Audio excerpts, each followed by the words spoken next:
Welcome back to World Crisis Radio. So what's emerging now is an attempt by the British to torpedo the dollar, to bring about the end of the dollar reserve currency status in a maximum of chaos and a minimum of constructive reform. If the dollar were to go down, the British would then turn against the euro and indeed against the ruble and against others. So people watching this in Moscow should realize that they may be just a few steps down on the London target list. The struggle for financial hegemony comes against a background of deepening world economic depression. Let's take a couple of things from the U.S. We have this interesting analyst, Chris Whalen, who says that the fourth quarter here in the United States, which we've just entered, is going to be a bloodbath for the real U.S. economy. The real U.S. economy is dying. A dramatic fall, most likely, in retail sales, which unfortunately in this sick economy is about two-thirds to three-quarters of the entire economy. Better to keep it up than to lose it, but obviously, you've got to get back to the production of high-tech capital goods and long-term productive investment, which the retail consumer economy will never give you. So bloodbath in the fourth quarter, real economy dying. The Fed is in the process of propping up the Treasury lending program. Every time you tune into CNBC, we've got our friend Rick Santelli telling us how well the Treasury auction has gone. The bid-to-cover ratio has been so excellent, says Rick, except he forgets to tell you that most of the buying is coming from the Federal Reserve. It means that the Fed is buying treasuries, treasury bonds, treasury bills, treasury notes. In the first quarter of this year, the Fed bought about $90 billion of treasury paper. In the second quarter, we're up to $647 billion. And now in the third quarter, $676 billion. So it goes up, up, up.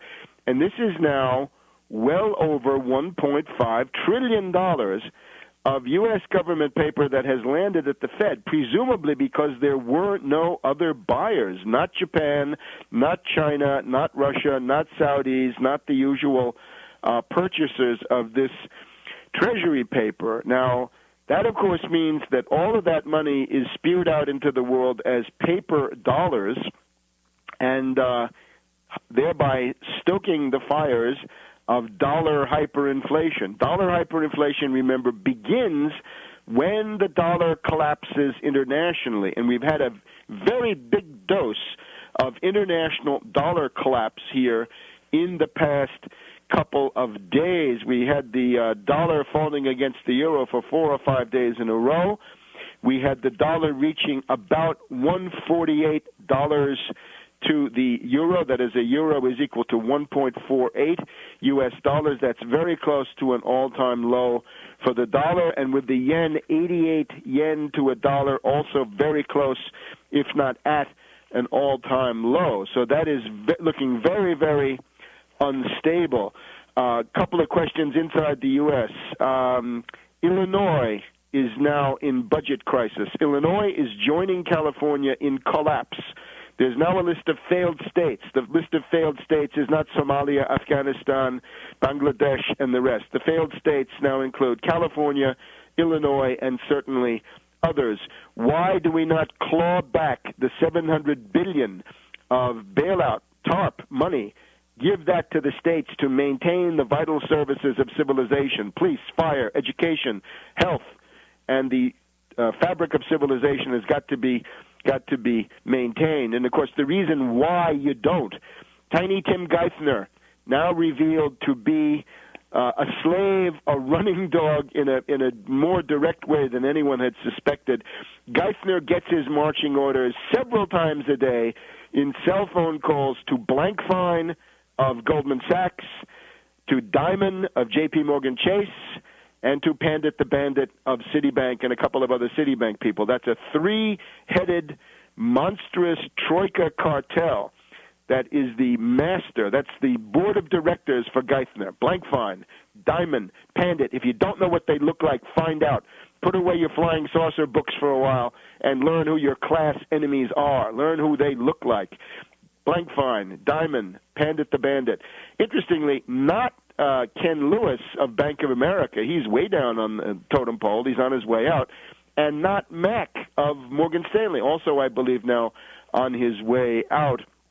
We've also got a harbinger of what the world is going to look like under Obama's health care monstrosity. Existing cuts in Medicare, Medicaid are now forcing many nursing homes to shut down. A lot of indigent elderly patients from nursing homes are being simply thrown out on the street because of Medicare cuts that were already built in by Mad Dog Bush. We always stressed Mad Dog Bush looted Medicare and Medicaid mercilessly. That was his stock in trade. Democratic Congress didn't fight him. All elitists and oligarchs joined together to stick it to the American people. Now we've got the nursing homes closing down. Now imagine if on top of that, what you see already, this absolute criminal monstrosity, suppose we get Obama's plan to cut $500 billion more out of Medicare and indeed Medicaid. That is going to lead not just to death panels, but practically to summary executions with no panel whatsoever. Take a look at that Newsweek cover, the case for killing Granny, the case for pulling the plug on your elderly relatives, right? We're going into the civilization of wolves, right, as Hans Fallada wrote in his novel about Weimar Germany. Wolf among wolves. That's going to be the situation. Everybody's waiting to see if CIT goes bankrupt. And again, CIT is systemic. Geithner, CIT, even though it's not Goldman, it's not Citibank, and it's not J.P. Morgan Chase. CIT is systemic. That's the credit to get goods to the shelves of retail stores all across the U.S. And if you wipe that out, hundreds of thousands of retail jobs will be destroyed in the area, of retail sales. Hang on just 1 second. Ooh, got a frog in my throat there. It must be Geithner trying to break in on the line. So CIT is about to go bankrupt. Now, the big interest in this past week is an article by Robert Fisk of The Independent. Here, to put it bluntly, we're dealing with somebody in the orbit of British intelligence. Is it going to shock anybody if I say that this character has been sitting in Beirut for all these decades? He writes interesting articles about the U.S. War debacle in Iraq, about plans to attack Iran. His stock in trade is anti-Americanism. That's clear. And it's anti-Americanism, from my point of view, for all the wrong reasons. Fisk is joined by the Al Jazeera network. Now, Al Jazeera is not the voice of the Arab street. It's not the voice of the Egyptian fellaheen, right, the working people of Egypt or anything of the sort. It's got nothing to do with working families in the Arab world. This is, first of all, the voice of the decadent emirs of these Gulf principalities, right? The emir of Kuwait and Dubai and Abu Dhabi and Oman and all the rest of these guys. These are degenerates, needless to say. These are oligarchs beyond any belief. But they're also British puppet states, and that's what we have to get to. If you look at Al Jazeera, the main line is anti-Americanism. This character, Dave Marash, the guy who used to work with Ted Koppel on Nightline, went to work for Al Jazeera and said he had to quit because of anti-Americanism coming from whom? From the British journalists, all undoubtedly in the order of MI5, MI6, who were pushing a straight anti-American line. So this is the Fisk report. Now we'll get to the details of Fisk in a minute after having given you an idea where this is coming from.